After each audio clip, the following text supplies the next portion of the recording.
Hi, this is Roger. Thanks for dropping by. Welcome to my Sunday chat, as it's now known. It used to be the Sunday Orchid chat, but as it deviates slightly now and again, maybe, it's just my Sunday chat. There's orchids in there somewhere now and again.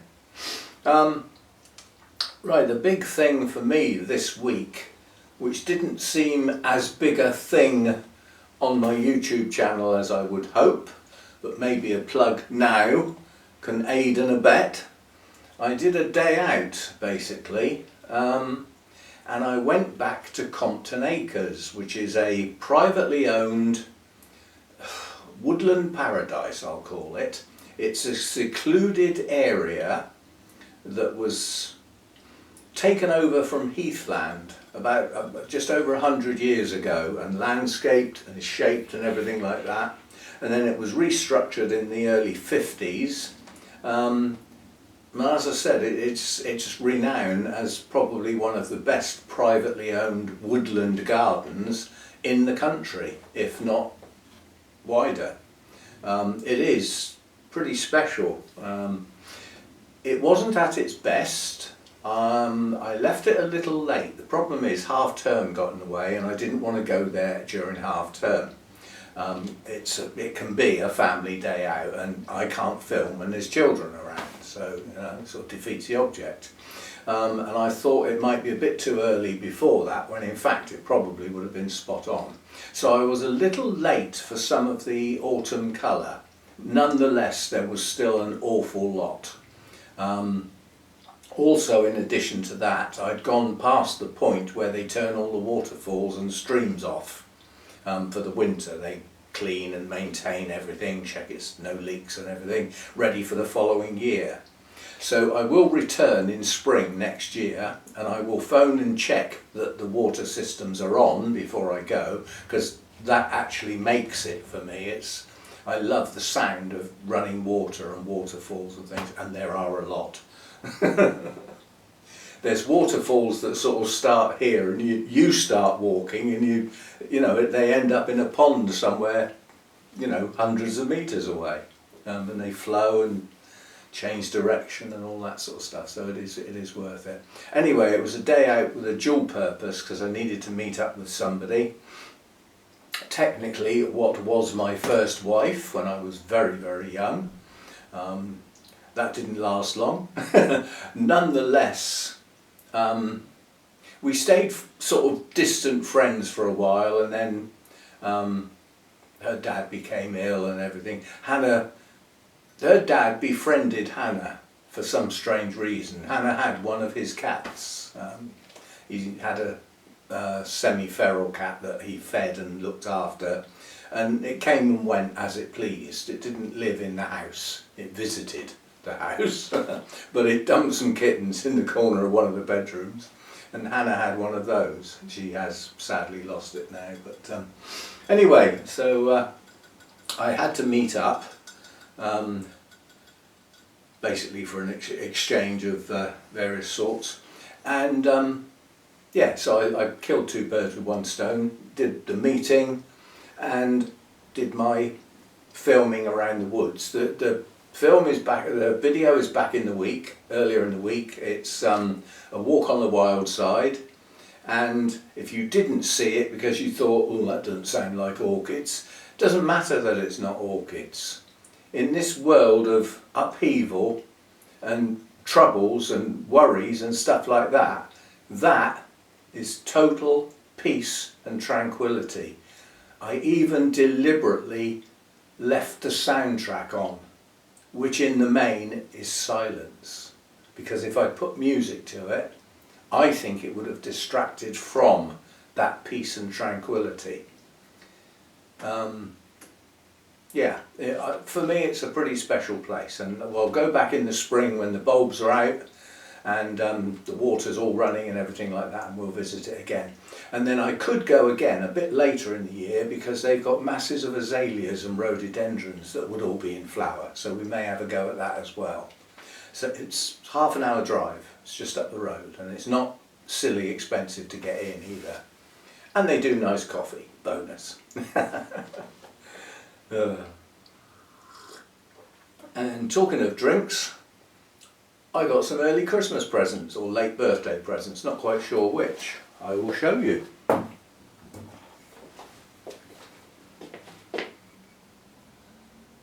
Now that is one of the more elegant regions of Bordeaux. So it's a Bordeaux wine, but like and some. Bordeaux and some. That's the way I've always looked at that particular type of wine. So there's that one, and this type of wine ages. So this one I could keep. I could keep that for 10 years and it would improve. We'll see. We'll see. It has got a proper cork, so I would have to get the corkscrew out to get at it. And then this one is a bit special.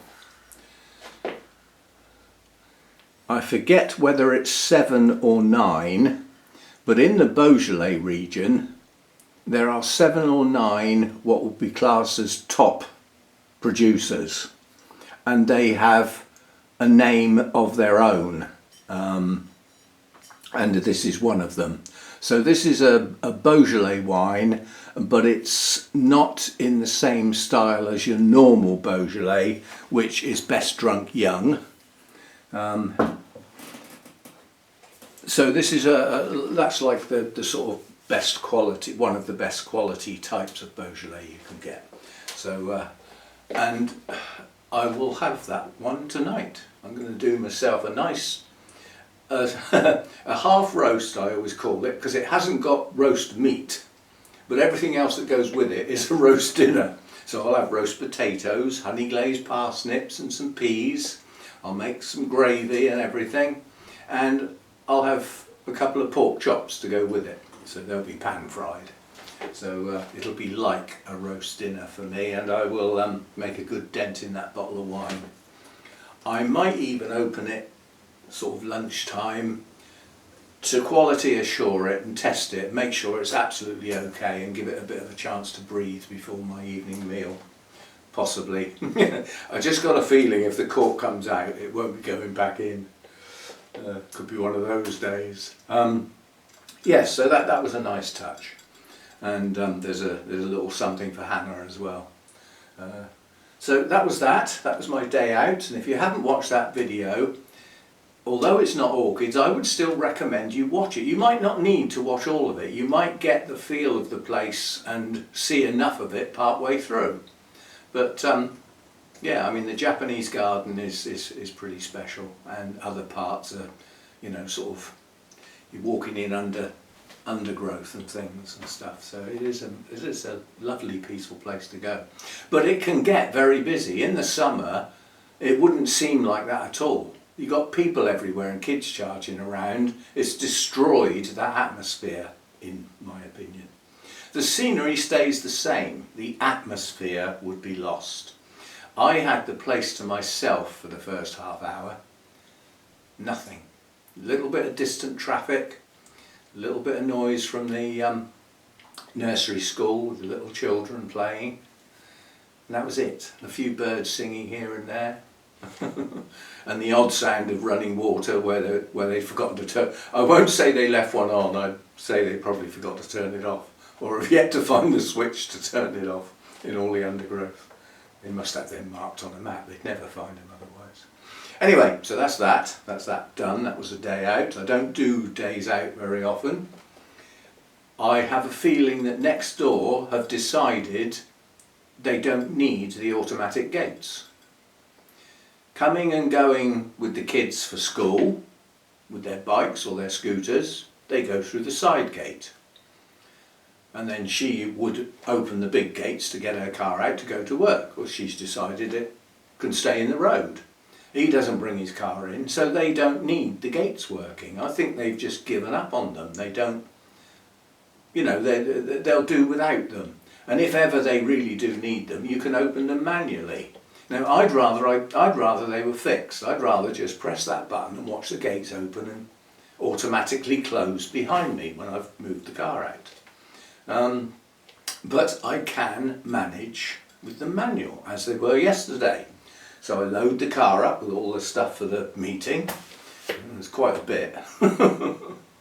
And then I opened the gates manually, backed out, got out, closed the gates, and off I went. And then the same when I came home, pull up to the gates, go through the side gate, open the big gates, drive through, go back and shut the gates behind me. It's not the end of the world. And most people who have double gates on their driveway open and close them manually themselves. That's how it is. Having the luxury of it working, electronically is perhaps an overhead that we can do without. I'm still thinking on it. But as I said, with the way he's done his side area down the side of the house, he's banked up an area with gravel to make it look pretty, and he's covered up half of the electronic boxes so that if we called the guy in, he wouldn't be able to have access to see what's wrong. So that would have to be fixed to get it done, which means it needs him to do it. It's on his property, basically. The electronic boxes are on the side of the gate, but that side of the gate is in his area. It's his part of his property. It's alongside his path down the side of his house to his little gate into the back garden. So yeah, so that's that. For the moment they are on manual. I will kick up a stink probably the first time that it's chucking it down with rain and I need to get the car out, because I'm then going to have to get soaking wet before I go where I'm going, and I'm sat in the car soaking wet just to get the gates open. So that's when I'll be not too pleased. We do have some new orchids to look at, sort of. So you won't be able to work that out, will you? Are they orchids or aren't they? Well, yeah, but they will be next year. They'll be wonderful. That's your biggest clue you're going to get, but we'll have a look at those in a minute. I didn't pay for any of it, they were all gifts. And you just will have a big clue. Quite a few of them came from Alan, my friend Alan's front garden, out of the garden, yeah, and that's where they live. So we've got some of those, and some others too. So there's that to come. Different countries have different political systems, but there are often similarities. Like, Australia's political system is very similar to ours.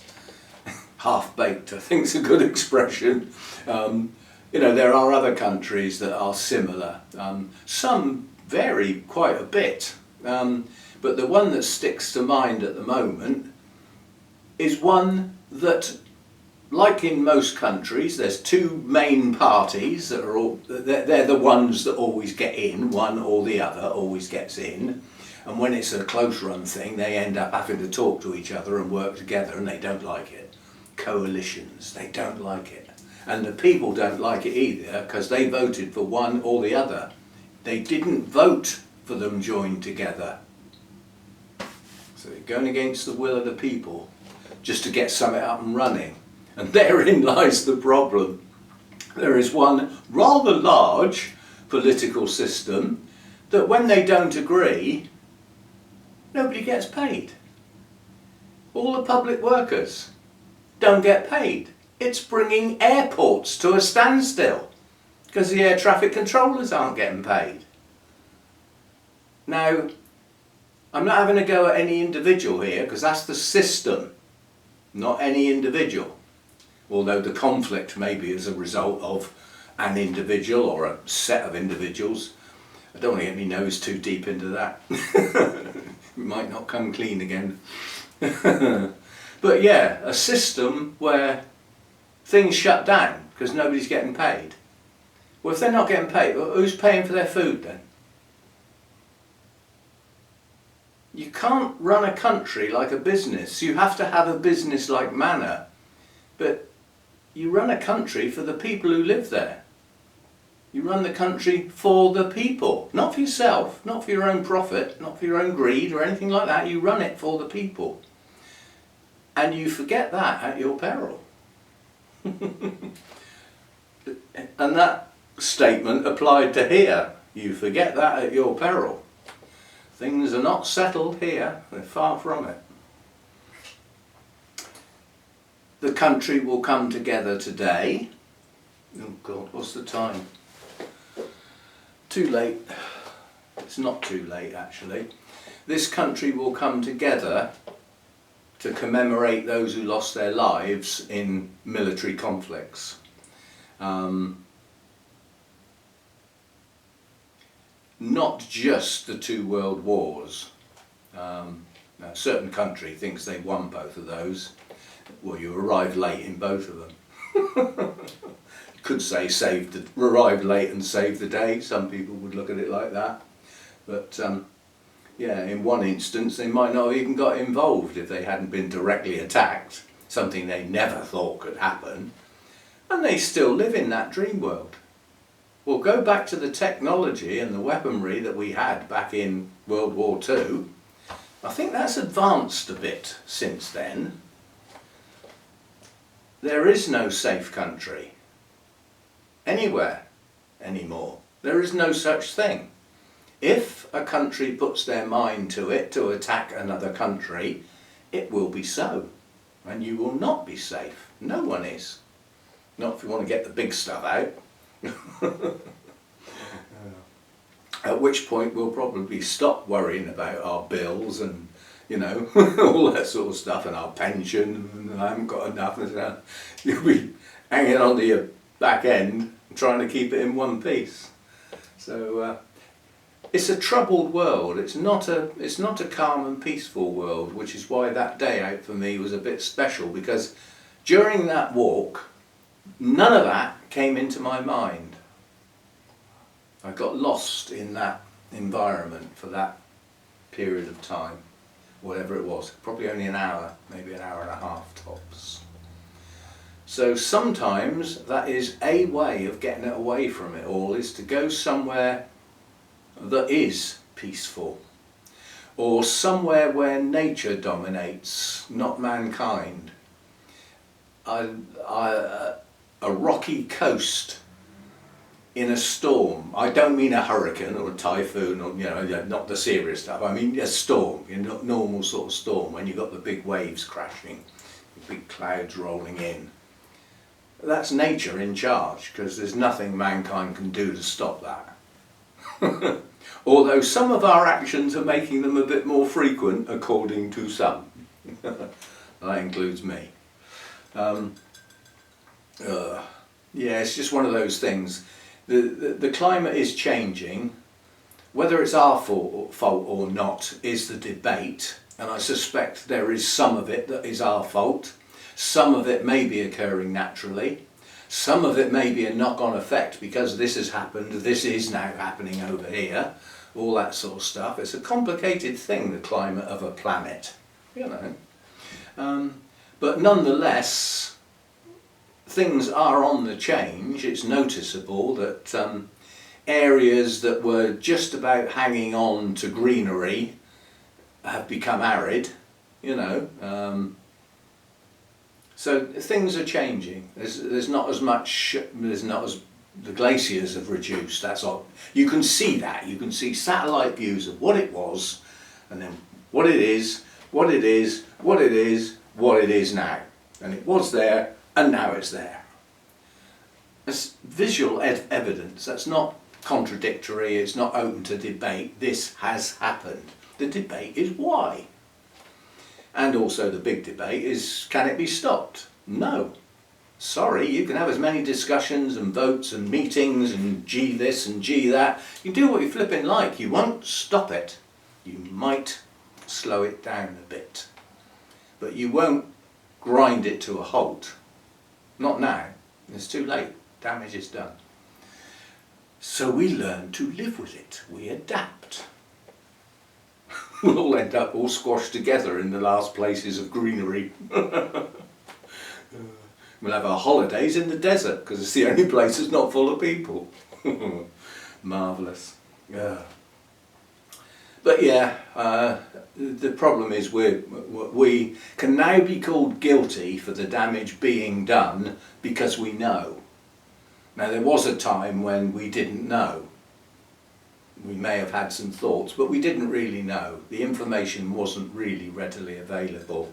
So, you know, if you want to make steel, then you need coal and you need this and you need that, and you're going to have loads of smoke coming out, and that's how you make steel. Nobody stopped and thought about the smoke. Now we know. Now we do think about the smoke. I mean, the silly thing, I was listening to the facts, not the theories, the facts about the wind turbines.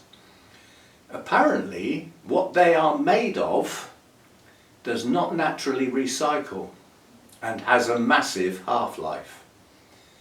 And the life of these turbines is limited. I don't know what it is, I don't care what it is, whether it's 10 or 20 or 50 years, there will come a time when the wind turbines that exist now will need to be deconstructed. Where are they going to go? They're huge. We're going to have big holes in the desert full of the blades, because they don't rot down naturally, not with what they're made of. And the technology and the methodology of making the parts for those is far from green. And they only work when the wind blows. So are we going to be dependent on that then? There's some bright ideas around that, you know, don't dig into them. Just you know, let the theories on the surface float around in the little airy fairyland of perfectness that ain't there. But yeah, all that sort of stuff. I mean, the solar power, it's the same again. It works. It even works when the sun isn't shining, so don't pull that one. I'm not that daft. It doesn't work as well, but it does work. And if they're fixed, they can only face the main direction of the sun. So in the early part of the day and the late part of the day, the sun's coming in at a funny angle, and they don't work as well. So they've probably got like a 4 or 5 hour window where they're running flat out when the sun's shining, sort of thing, which is good stuff. But they are capable of getting them to track the sun. So they follow it. So they're running flat out for a lot longer during the day. That requires a motor. Is the motor green? And what's going to happen to all these solar panels when they stop working? Where's all that going to go then? Got acres of them in this country. You can drive past a farm and you think, what's that in that field? Oh, it's one of those solar farms, and as far as you can see is these panels. And you drive along, and you drive along, and you drive along, and it's still there, and you drive along and it's still there. It goes on forever.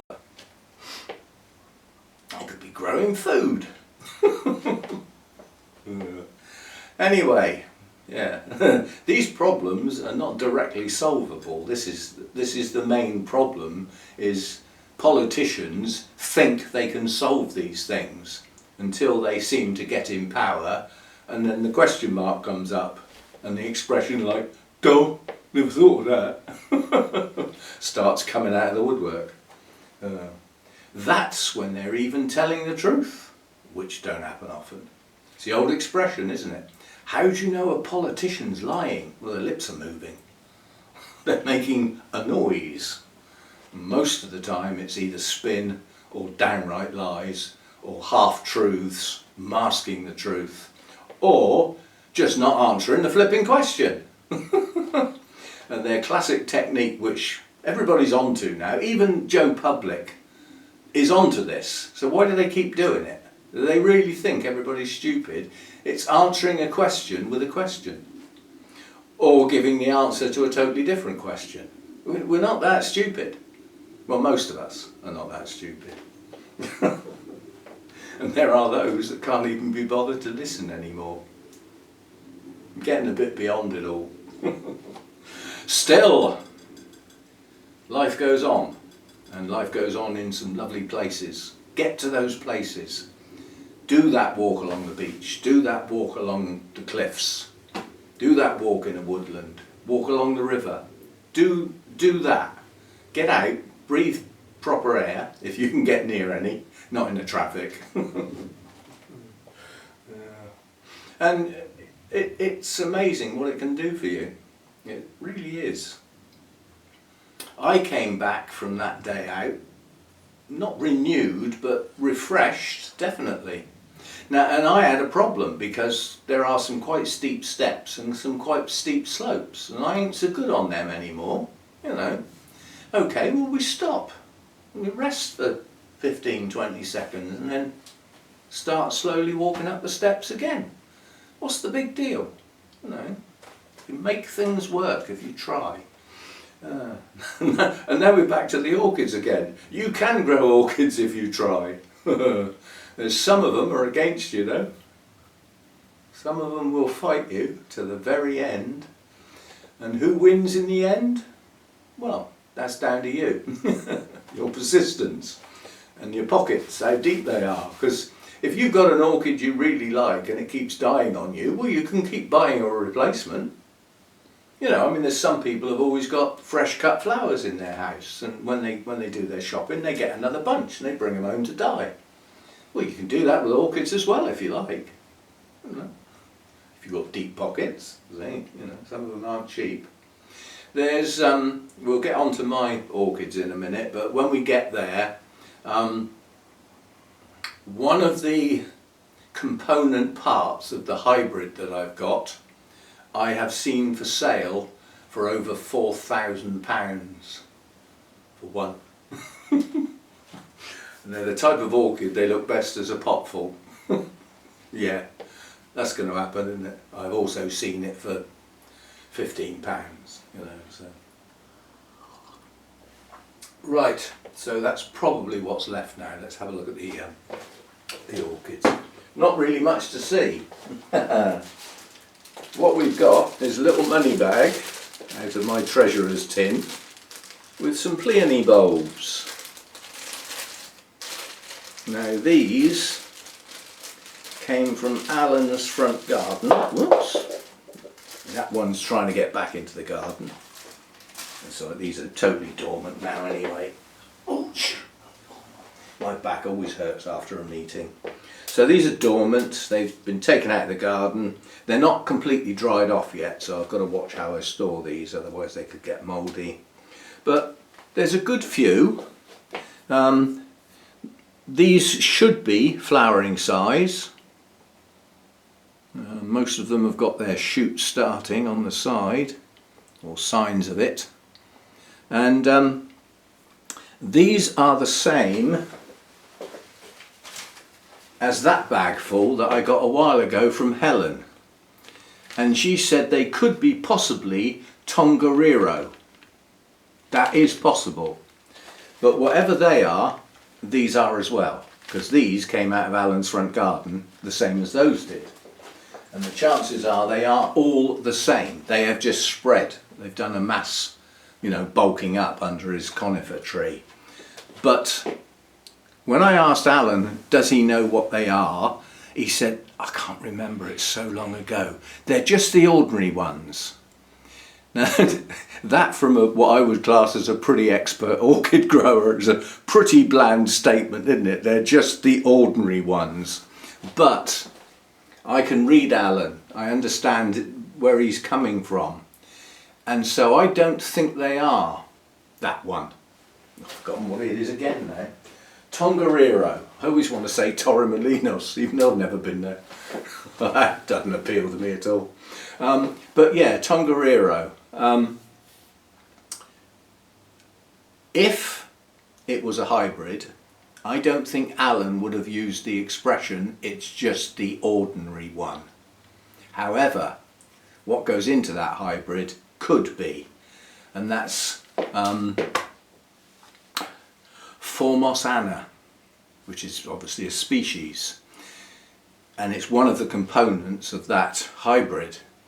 And when you look at the blooms, they are incredibly similar, and they are just the basic pink Pleione that you could easily say is the ordinary one. So maybe this is the species, but even when they bloom it might be difficult to tell because that hybrid and these are very similar. Actually, I'm not going to put them back in that polythene bag because they could sweat in there. I'm just going to leave them on my bench, let them dry off. So that's one little bag. And then somebody at the meeting that I didn't recognise so I assume is a new member that snuck in somehow. Possibly, actually we did get a new member at the show, come to think of it, and I don't know who that was because Helen's on the membership and advice table, so she'd have dealt with her, so I might not have twigged that. But this person also bought some Pleiones in. Quite a large, you know, some newspaper or whatever it was, spread out on there. Help yourselves. So I was up there like a shot. I was actually up the front anyway because I was trying to set all the kit up for our speaker. And they were big bulbs for Pleiones. So I didn't want to be greedy because, you know, these are catching on. These have lost popularity. They were quite popular a long time ago. They've lost popularity and people don't grow them anymore. But they're coming back in because of the hybrids and everything. They're coming back in. People are starting to get more interested. They are easy as hell to grow. I mean, if you live in milder conditions than here, you can just chuck them in the garden somewhere, well-drained soil. Perhaps cover them up in the winter if you're going to get some snow. Anyway, I picked up 3, and I did choose my 3. I chose them for more than one reason. First of all, for the size, and in addition,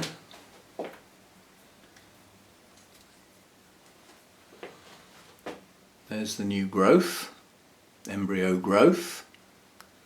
There's another one under that sheath, so that's got 2 growths on it. That's 95% 2 blooms next spring. So that's why I chose that one.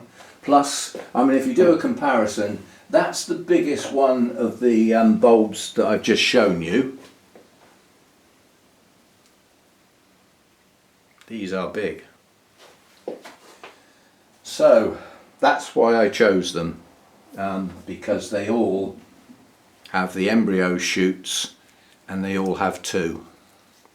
So in theory those 3 bulbs should produce 6 blooms. So even though 3 bulbs might look a bit silly in a pot that big, if they do produce 6 blooms, that's 6 new bulbs. Yeah? So, and again, I'll leave those out. Although these are dried off, there's no moisture around the base, the roots. Now this is debatable, this business. All the old scrolls and runes and you know, ancient sages and things like that will basically say that you pot your Pleiones up in late winter, early spring as the new shoots start to form.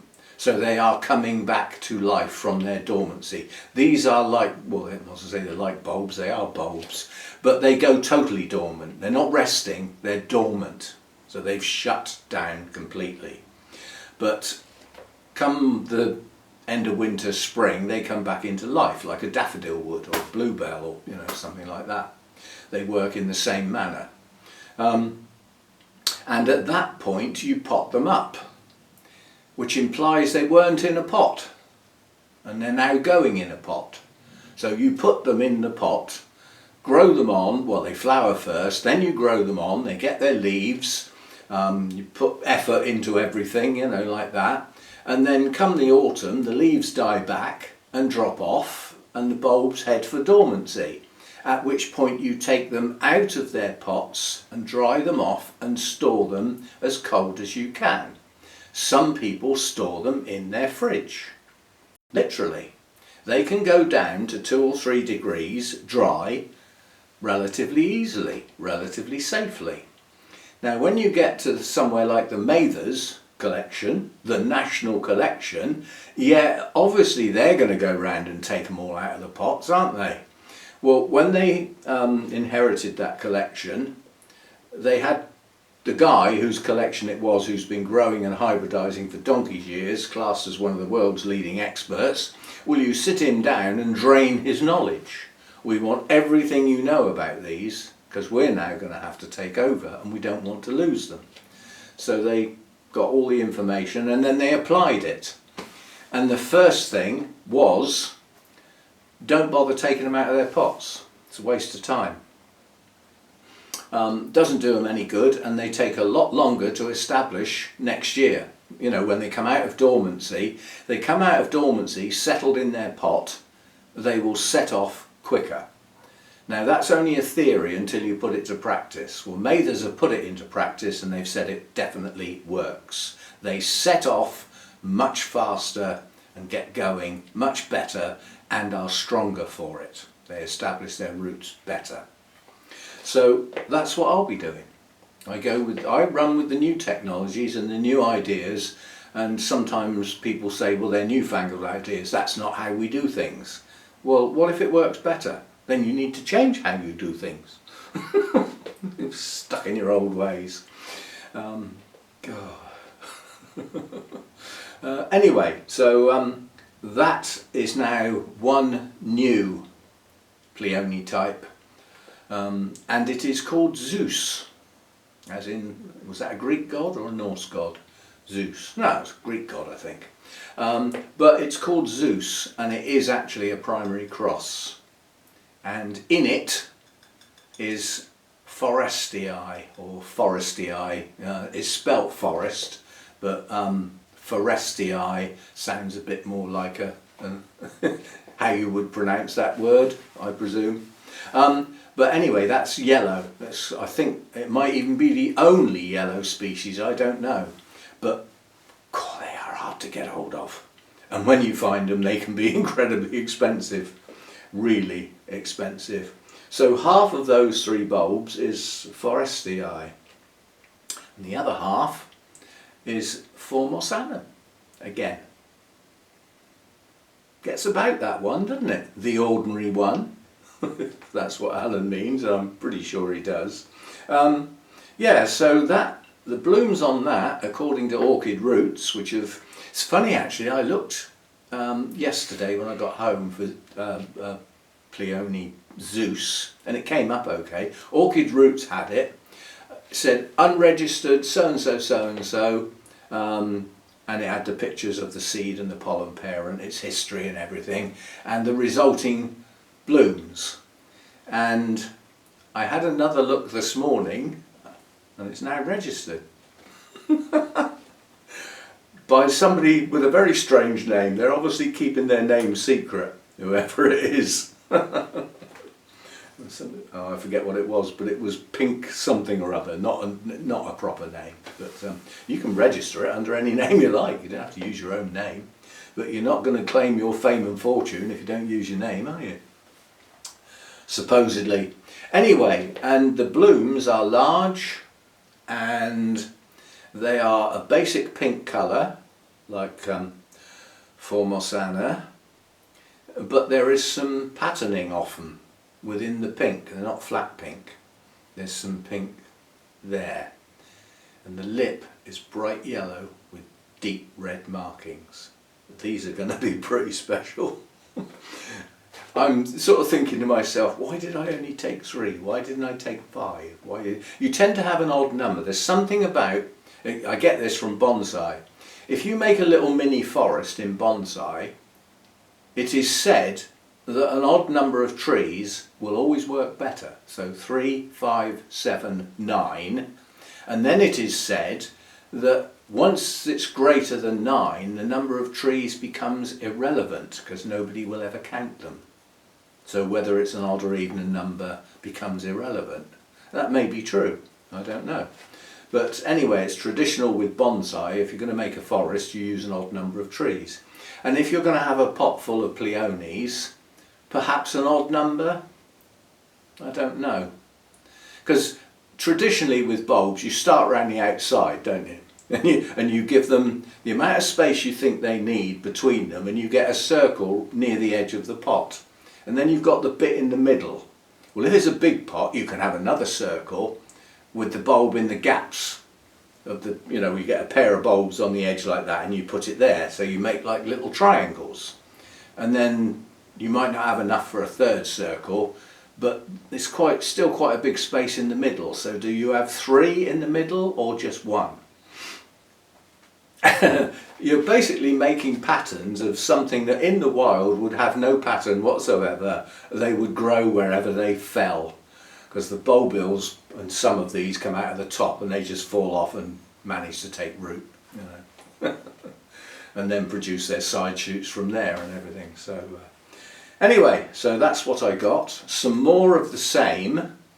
As yet, I'm sticking to the as yet unidentified.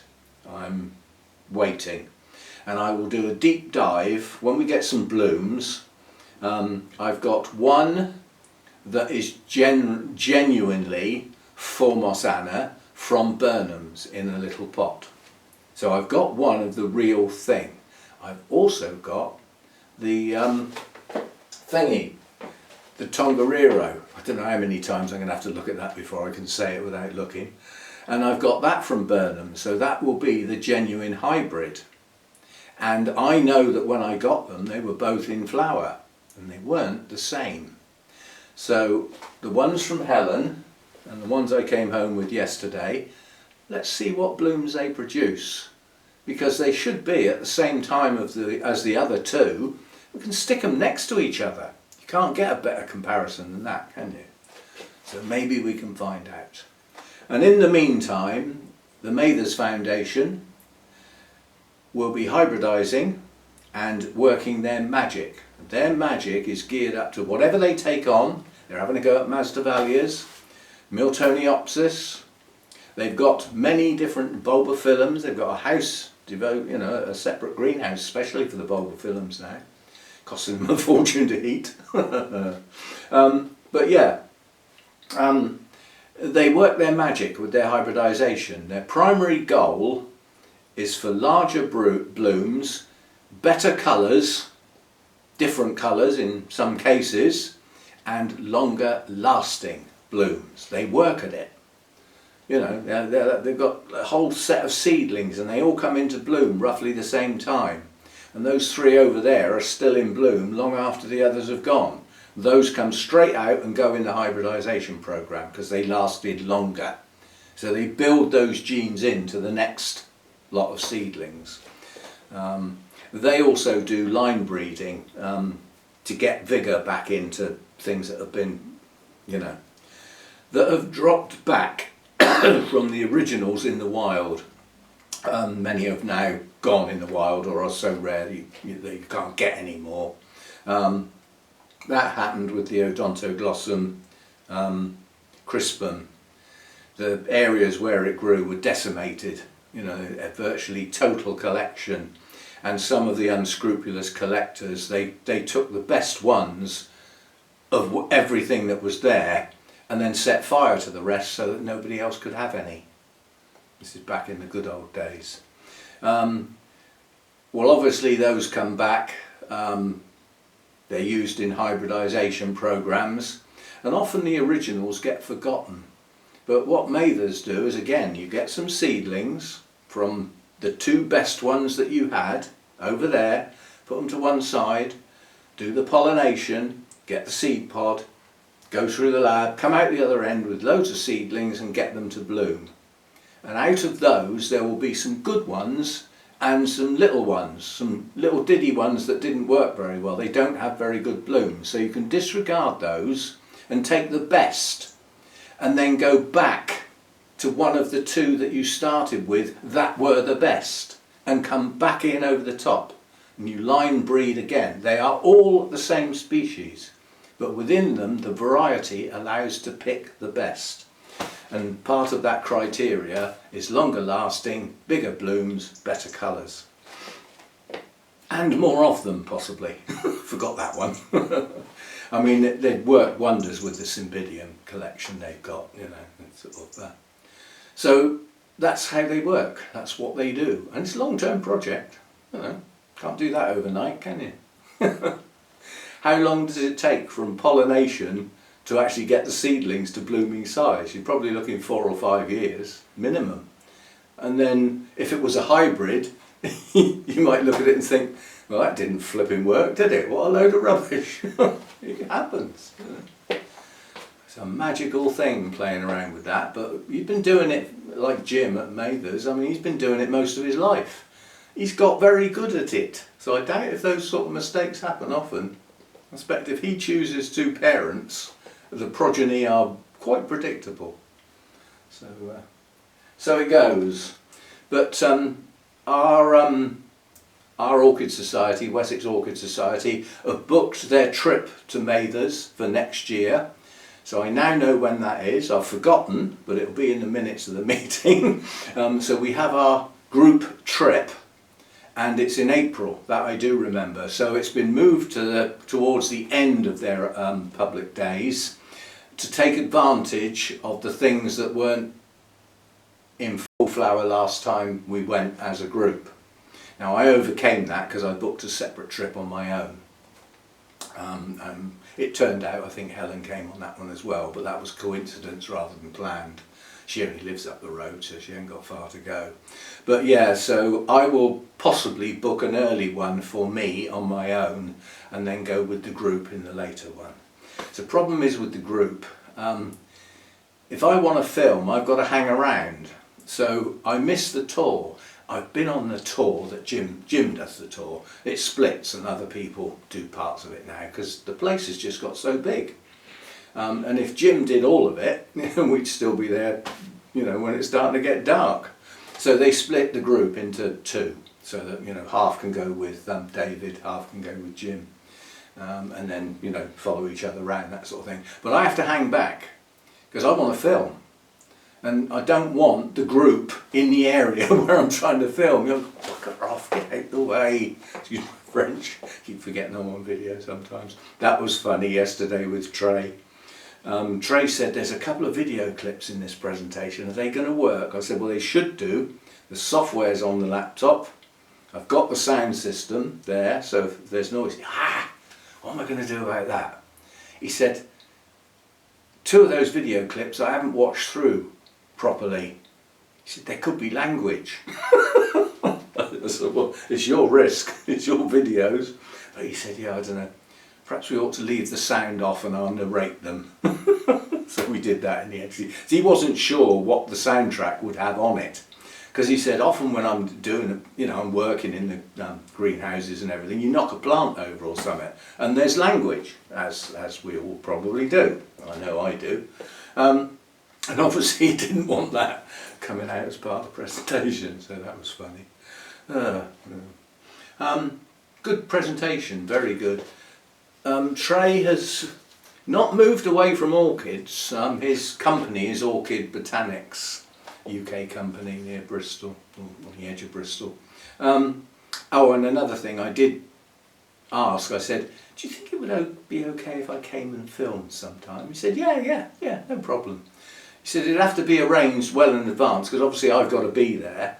And so, yeah. And he does talks. He goes around the country doing talks, as well as being a hell of a salesman when he's got his stands set up at an orchid show or something like that. So we might even be able to do an actual interview. He's a great guy. His knowledge is incredible. But he's spent quite a lot of time out in the Far East in the cloud forests. So much so that he's become taken with the environment. Not just because a lot of the orchids are there, he just likes the environment and the plants and everything and the way it works. And he's setting his greenhouses up as cloud forests. There are some orchids in there, but there's lots of other plants, lots of moss, tree trunks, got a little stream, and he fogs it. So he said there might be a bit of a problem filming in one of the greenhouses because you can't see the other end because of the fog. He said I keep it at 95 to 100%, you know, and he said there's no ventilation. It's just damp. But could make an interesting visit. It's a fair old drive for me, but you know, I'm happy to set off early for a day out, something like that. Could be fun. As I say, he's a nice guy. I get on great with him. That remains to be seen. But yeah, he's got acacia trees, and he's deliberately planted the garden area for the greenhouses to work. So he's got natural shading at the time of year when it's needed, and then when it's not needed, the leaves fall, like in some of the jungle areas. So yeah, so he's moved away from just orchids. He now grows the tropical plants of those environments, you know. And yeah, a fair bit of the presentation was showing those real environments, the real thing from his visits and some of the orchids he found while he was there, and his effort at replicating the environment. So it was quite an interesting talk. And we didn't have sound on his video, just in case. I don't think I've ever been caught like that, because it's very, very rare. Sorry, if I see a dead leaf, it's got to go.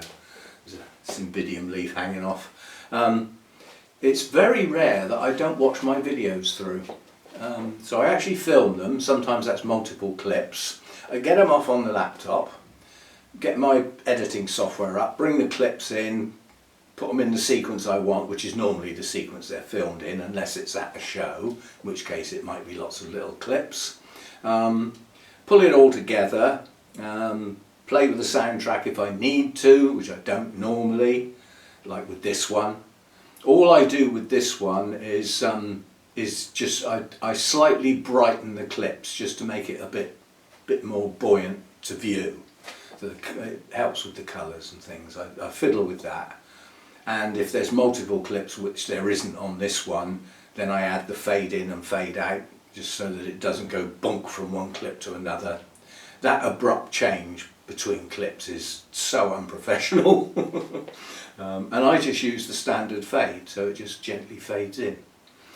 You can use all sorts of things there. You can have it breaking down into squares, you can have big zigzags going across the screen. Just a gentle fade will suit my videos, I think. We'll stick to that. Yes, so that when I put it all together and it's ready to process, which basically joins the dots, it takes all of the clips and the elements like that and produces a single video file, which is then what goes onto YouTube.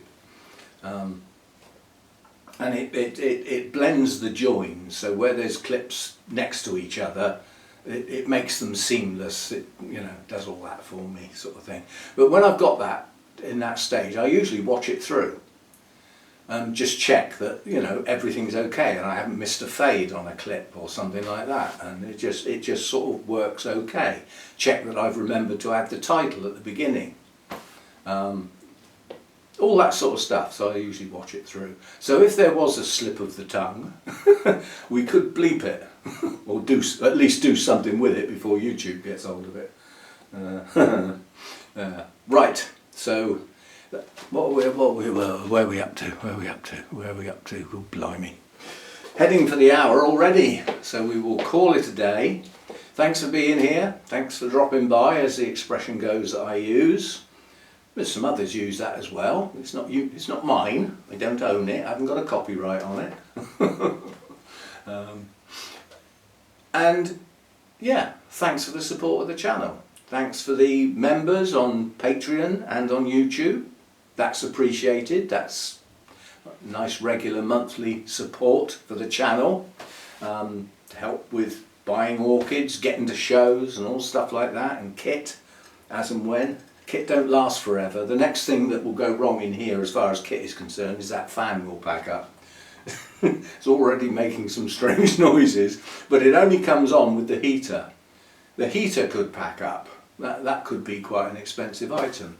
And then we've got the dehumidifier on the go through the winter, and then as we get to the warmer temperatures, the dehumidifier will get replaced by a humidifier, because we work the other way. As the temperature rises, relative humidity drops, so you add some in, so the humidifier will come back out. And I will probably set that up automated this year. I did it manually last year, which is okay. I'm here most of the time. Yeah, so, and that is the kit now. We don't have the huge volumes of kit that we used to have in the old place. If I had the money, if money was irrelevant and I didn't worry about such things, then I would probably have all the kit again and go back to growing warm, because I miss quite a lot of the orchids that I used to have that I now can't grow. But then I've got some that I grow now that I couldn't before. So things change. I've just noticed the bud on blackjack's really pushing out now. Jolly good. It's funny, the Paphiopedilums, they don't move for ages, they grow really slowly, but the buds can push on quite quickly once they break their cover, sort of thing. Anyway, so thanks for all that, thanks for the support. Don't forget your hypes. I'm giving up explaining about it. You can look it up. If you just Google YouTube hype, it'll tell you all about it. You can get the list of countries that it's valid in at the moment. That list will increase as time goes on. And it'll explain how to use it. The one thing I will repeat is that it only works on the mobile devices. It works on the mobile YouTube app. And if you're not using that, then you can't see the hype. It doesn't exist. It's as though it's not there. And you do need the latest version of the YouTube app.